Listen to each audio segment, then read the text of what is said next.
Okay, so you have seen my previous video of this green E39. This car is for sale if you're still interested.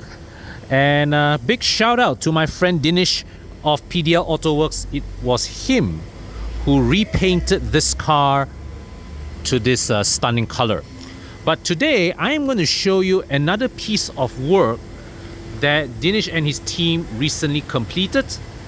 Check this out.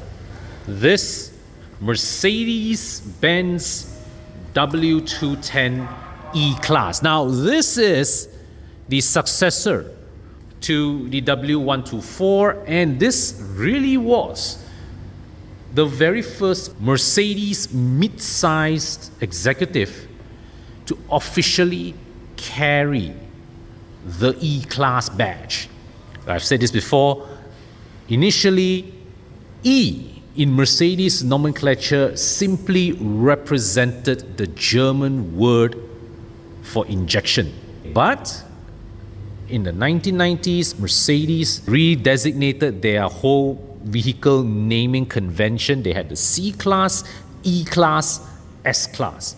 So the E-Class is in between, and interestingly enough, C, the third letter of the alphabet, C-Class competed against the 3 Series. E-Class, fifth letter of the alphabet, competes against the 5 Series. And quite ironically that we have an E39 out there, the W210 was the direct competitor of the E39. In fact, I remember back when these two cars were launched in 1996, I was holding a copy of Drive magazine, AM Drive magazine. You guys remember that? AM Drive magazine. And in the middle of the magazine was a feature spread showing the 210 E-Class on one side and the E39 on the other. Right. So the 210, when it was first launched, this was a very controversial car because coming from the hugely popular, hugely successful, but eminently conservative W124, Mercedes controversially adopted this 4-eye look. Okay, and I would say that it was a gamble well paid off by Mercedes, because when Mercedes launched the W210, it created waves, it created a statement. When people saw the 210 E-Class, they did not mistake this for anything else. And as much as I am a bigger fan of the E39, the impact of the W210 cannot be ignored, cannot be denied. In fact, I may go as far as venture that Mercedes' success with the W210 led BMW to go for broke and decided to go on an aggressive styling direction with the E60 5 Series. As my speculation, I'm not saying that as a matter of fact, but that is my speculation. So this particular example you see here is the facelifted version. How do you identify the facelifted version? Very easy. The pre-facelift tail lights, reverse light, and the rear fog lights integrated into an oval shape. The color distinction here is not so distinct, all right? It's one big red piece here. Between facelift and pre-facelift, I personally prefer the facelift design. And this conservative 16-inch wheels, well, they look right for the car in terms of sizing. And I do remember at one point in time, Proton copied this wheel design for the Wira Aerobag. Right. So compared to the E39, the W210, I don't think it has aged that well in terms of appeal. I'm not saying it's a bad car, but today the 210 does not quite have the same enthusiastic following as the E39 or its older successor, right, the W124. It is, you can buy. There are plenty of examples in the market, right? They are going for less than 10,000 ringgit and all in pretty decent condition. Okay, check this out. I always maintain this.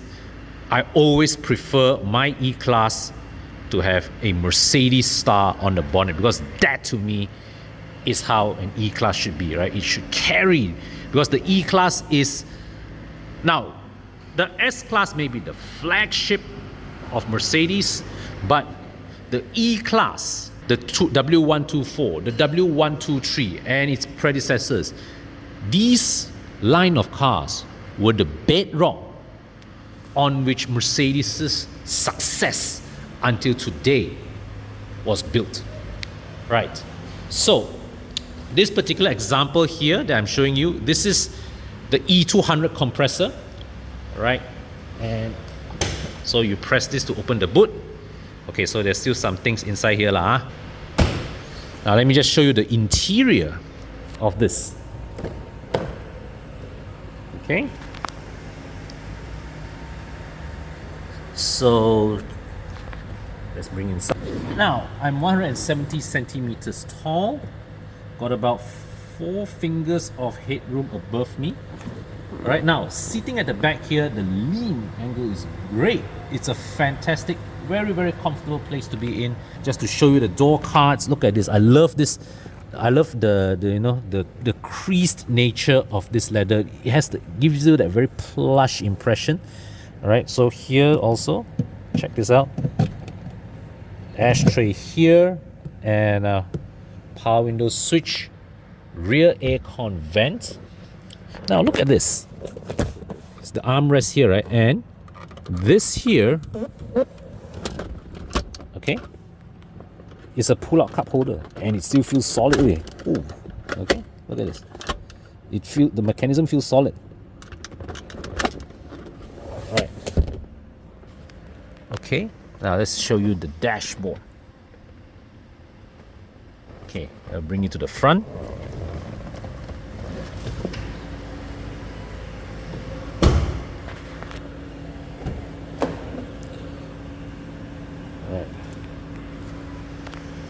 Nice solid interior. So at first glance, this does not feel as modern or as sophisticated an interior as the E39, but rest assured it is pretty advanced still. All right, so you do have a digital trip meter, you do have a digital temperature gauge, digital temperature readout. Let me just quickly turn on the ignition.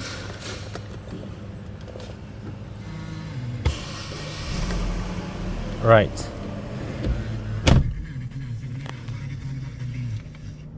So here, okay, you can see here's the button which you interact with the screen. All right, so audio off. So you also can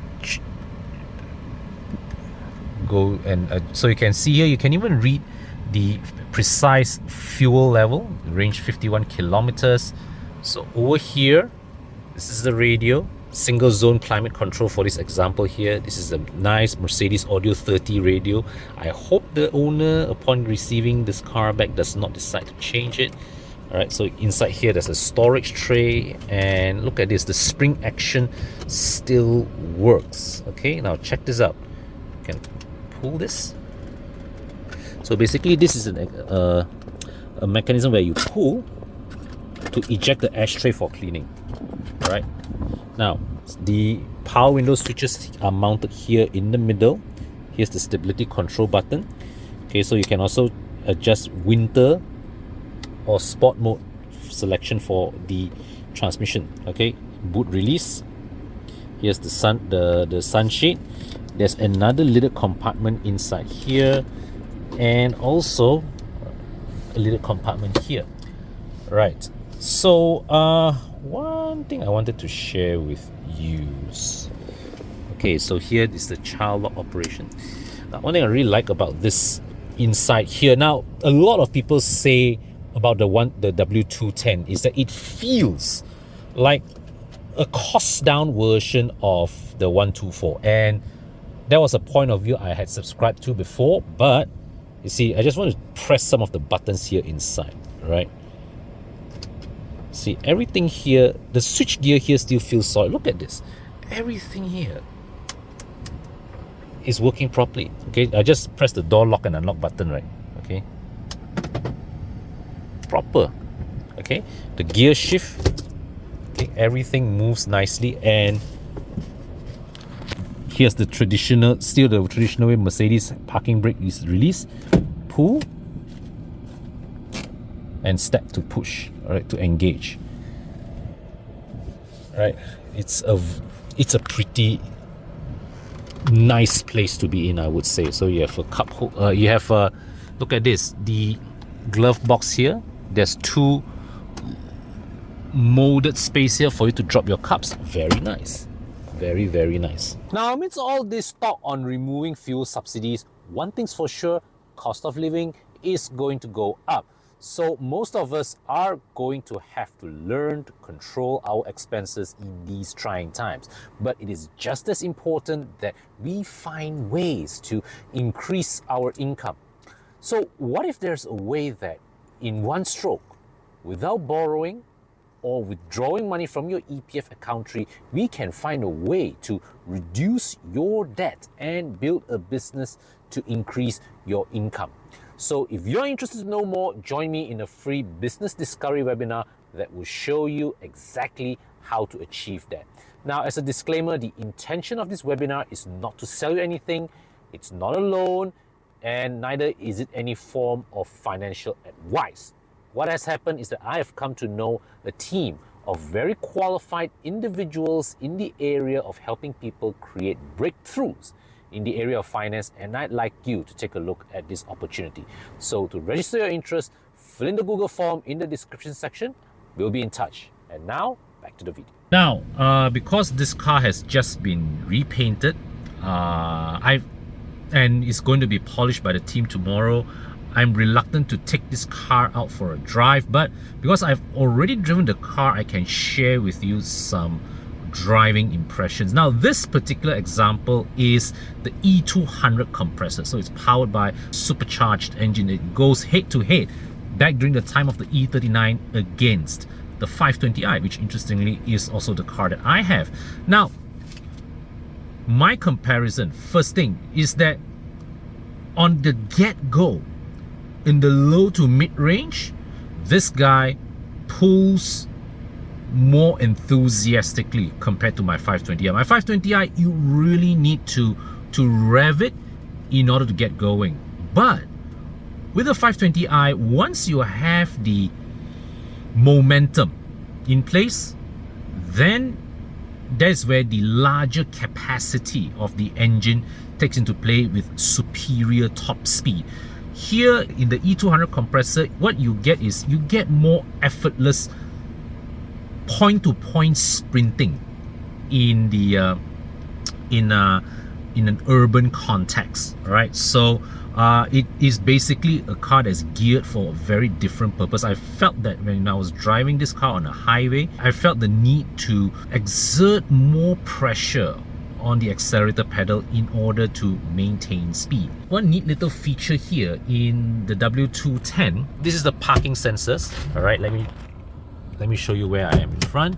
Now, as I move the car forward, that is the proximity sensor in action. What about reverse sensor? Now, it has reverse sensors too. Let me just show you closer. So reverse, it is giving a visual indicator that I'm approaching the obstacle. All right, and there you go. So it detected the obstacle right there. Okay, so yeah, here you have it, the W210E class, which I have the absolute pleasure of working on. And well, you may ask me the question, do I prefer this or the E39? Well, I would say that no question, I still like my E39 a lot better, but this is a car with great technical merits of its own, and I would go so far as saying that I would revise some of my earlier bad impressions of this, because I was never a fan of the W210. But having you know, shuttled this car around for the customer while he got his car painted and all that, I've come to develop a new appreciation for this car, a newfound respect for this car. It's despite what people say that it is, you know, a low, that Mercedes cut costs compared to the W124, it still feels like a solid car. And you know, it's not difficult at all today in the marketplace. Now, there are a lot of W210s out there that are bashed up already, but at the same time, it's also not difficult to find one which, you know, if you're so lucky to have been cared for by a good owner, to be in good mechanical shape. All right. So, yeah, the W210 really is another car that I would say is a great testament to 1990s German engineering, and I think this car really was it played, even though I would say it's a bit of a forgotten car today, but I think it played a pivotal role in shaping the premium mid-size segment, because as I said earlier, I believe that firstly, it provided stiff competition against the E39 when it was new. And secondly, I think the daring styling of this car was what pushed BMW over the edge to go crazy when they designed the E60. All right. And as I've also said before, I think the E60's impact is still felt today, so much so that I think the E60 is the main inspiration behind BMW's design of the present day, the latest G65 series. All right, so that's my quick thoughts on this W210 Mercedes-Benz E-Class. All right, so do share with me your thoughts in the comment section. I particularly like to hear from you. If you have been an owner of a Mercedes W210, do share your experiences in the comment section below. Let me know what it was like living with one of these if you have. And I'll see you in the next video. Take care.